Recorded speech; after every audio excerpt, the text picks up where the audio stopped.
মোহাম্মদ তৈয়ব হোসেন ৭০ ঊর্ধ্ব একজন পিতা, থাকেন আগারগাঁওয়ের প্রবীণ নিবাসে। পিতার প্রতি সন্তানের দায়িত্ব নিয়ে বিভিন্ন সংবাদপত্রে প্রকাশিত লেখাগুলো যত্ন করে রেখেছেন। কাউকে কাছে পেলেই তা পড়ে শোনান পরম মমতা ভরে।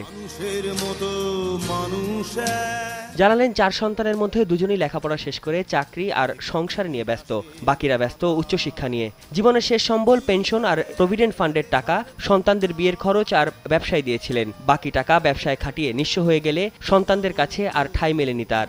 আগারগাঁওয়ে প্রবীণ নিবাসে আছেন ৯ মাস, অথচ ৪ সন্তানই থাকেন ঢাকায়। এখন থাকতে হচ্ছে আল্লাহর ইচ্ছা, বুঝতে পারতেছি না কেন থাকতেছি। আমি নিজেও এটা কল্পনা করে নাই কোনোদিন এমন হবে। এক সময় আমাকে এখন ভালোই লাগে, আবার এক এক সময় খারাপও লাগে।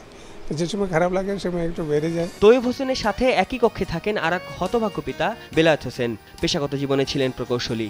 অভাবের তাড়নায় নয়, শুধু পরিবারের সঙ্গ না পেয়েই ৯ বছর আগে তিনি বেছে নিয়েছেন বৃদ্ধাশ্রমের জীবন। খারাপ তো থাকেই, মানে খারাপ লাগলে আমি কি করব, বাধ্যতা।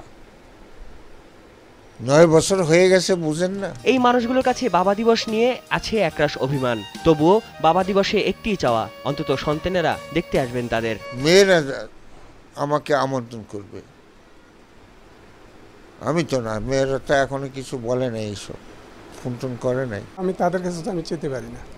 তারা যদি মনের থেকে না আগাই আসে, আমি কি জোর করে কিছু বলতে পারি? তাদের স্বাধীনতা তাদের।